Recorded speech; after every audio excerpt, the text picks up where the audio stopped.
पास ले चलिए, मैं उनके प्रश्नों का उत्तर दूंगी।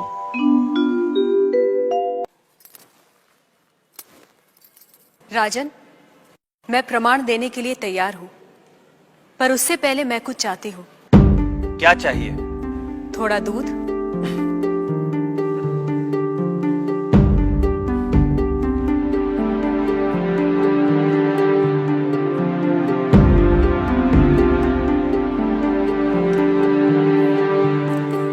राजन, इस पात्र में आपको क्या दिखाई दे रहा है?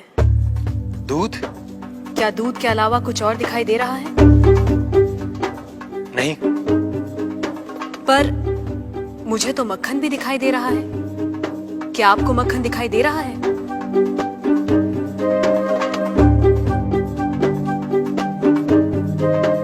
नहीं।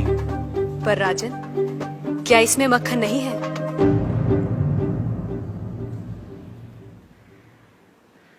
है।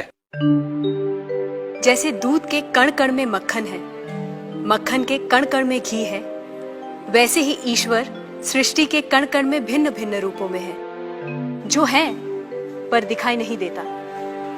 जैसे दूध से मक्खन पाने के लिए उसे मथना जरूरी है, उसी तरह वेदांत के श्रवण, वेदांत का मनन और उसके निहितार्थ पर निरंतर ध्यान के द्वारा ही ईश्वर का अनुभव किया जा सकता है। राजन, क्या आपके पहले प्रश्न का उत्तर आपको मिल गया?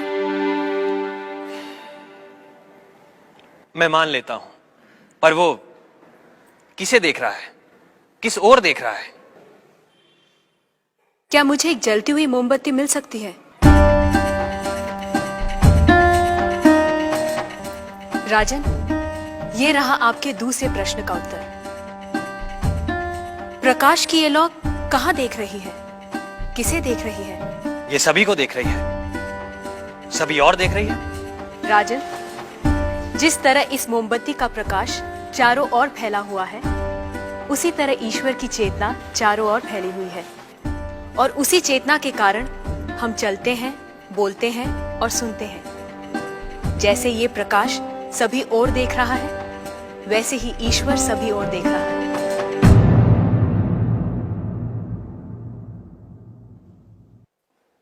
अब आपका तीसरा प्रश्न।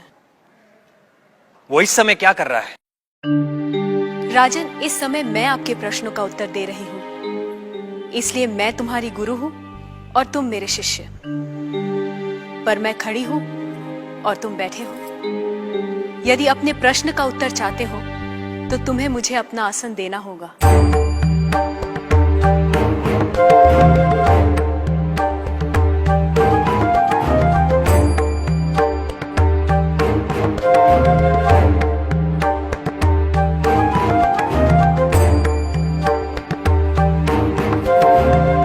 राजन, ये रहा तुम्हारे तीसरे प्रश्न का उत्तर।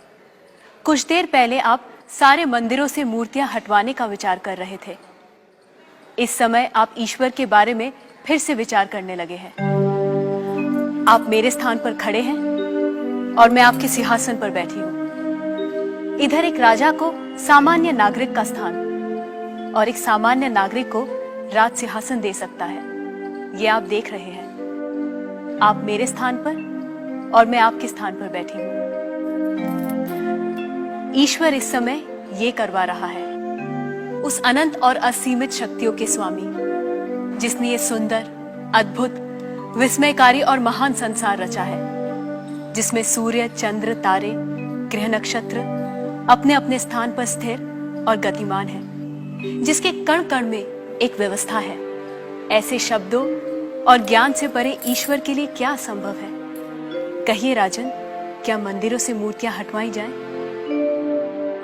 मूर्तियां तो उस ईश्वर की प्रतीक है, उनका मूर्त रूप है। वह सर्वज्ञ, सर्वशक्तिमान, सर्वव्यापी ईश्वर सर्वत्र है। किसी ने उसको पत्थर में पाया, किसी ने पेड़ों में, किसी ने शब्दों के माध्यम से, तो किसी ने प्रार्थना करके। वही परमात्मा अनेक नाम, रूप और गुणों में व्यक्त होता है, और कोई उन्हें अरूप और निर्गुण आत्मा के रूप में जानते हैं। ईशास्माद्वातः पवते ईशोदेति सूर्यः ईशास्मादग्निर्ज्योतिः